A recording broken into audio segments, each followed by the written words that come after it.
Today we wanted to talk about exit strategy for investment and especially in real estate. Right. Well, really, we're going to talk about the financial investments, and then we're going to kind of talk about how they work, and then kind of, because financial and real estate go hand in hand many times. So if you're someone's going to exiting their portfolio, exiting their financial world, there's also going to be repercussions here on the real estate as your real estate investor. So knowing when and how to exit an investment is the difference between maximizing gains and having crazy losses. So we want to make sure that you are always gaining gains.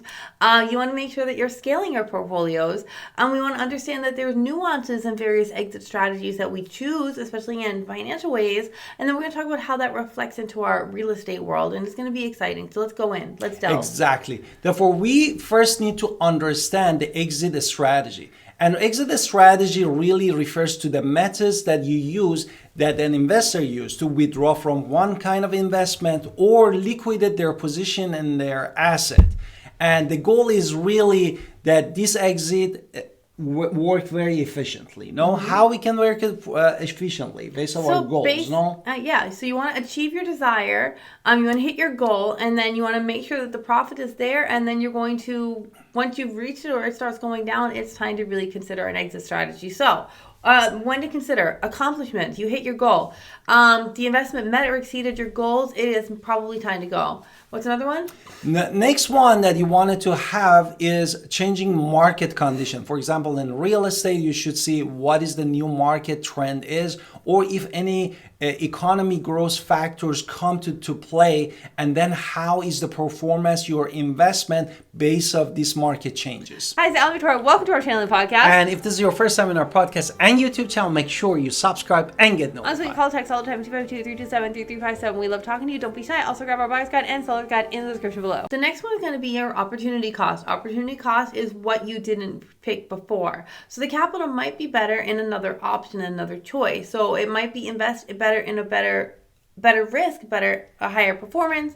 So we want to kind of, what you don't have is what you want. So we need to consider that opportunity cost. And also number 4 is the risk management, which especially works in the volatile markets, that you need to use it as a tools to manage the getting exposed to risk.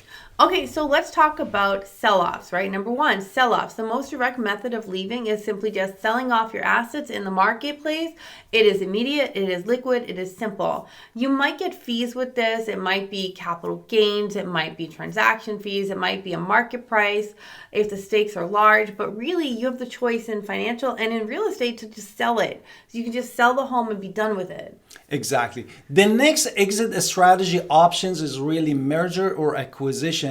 If the investment of a business that you are dealing with is a startup, an exit can be achieved through either merging or with another company, or being acquired with another company.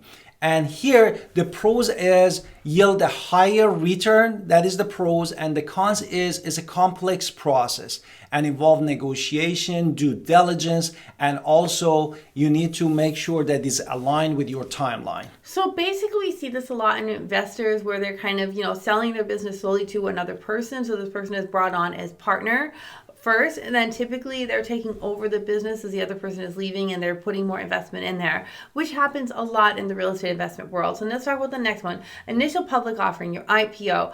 This is not the norm for real estate investors, but it can be something to think about, and maybe it can strategize. But in financial world, this is when companies go public through an IPO. We're seeing it happening in the news as a film. It is a sought after approach because honestly, you're going to increase the value of your investment as a pro. You're going to get money. There's number 2, it is expensive, it is regulatory, and it is a lot time consuming. An initial public offering, if you're a high end, you have a lot of renters, maybe you are going to make your company public and you're going to collect more money this way, so you can go public with it if it's a corporation. Exactly. Therefore, the next option for the exit strategy is MBO, or management buyout. This has happened in some cases that management team really in the company wishes to purchase the investor stakes and taking the full control of the company. And the pros that comes with this exit strategy is basically a smoother transaction with the willing buyers in place, The cons of it is might not fetch the market rate as the management often seeks a favorable terms and deal for themselves. Right, that's in the financial world. When we're talking about real estate, we're talking again about maybe bringing people in. They're slowly buying off the investments one at a time because you want to sell it to them. So you can slowly work in the manager and the company taking over while you're looking to retire as well. Another one to talk, let's do our introduction. Let's hit it. Another one to talk about is the employee stock ownership plans, which is in the financial world. And I'm going to talk about how it affects the real estate world too. So this is a softer approach where companies typically allow the employees to slowly buy out the investors. So it is tax efficient. It motivates the employees. It is structured. The cons are complex, might not provide immediate liquidity, and in real estate world, we do this all the time with our long-term renters who have been paying off a house for 27 years. Maybe it's time to actually sell them the house. You're going to give them an option to buy, a rent-to-buy program, something like this, where they're coming in to buy this home and take care of it, and now you're walking away from taking care of it, so it's amazing. So you're getting out of your deal. It's an exit strategy. Exactly. Now, after all these options for the exit strategy, we wanted to focus a takeaway for this plan exit strategy.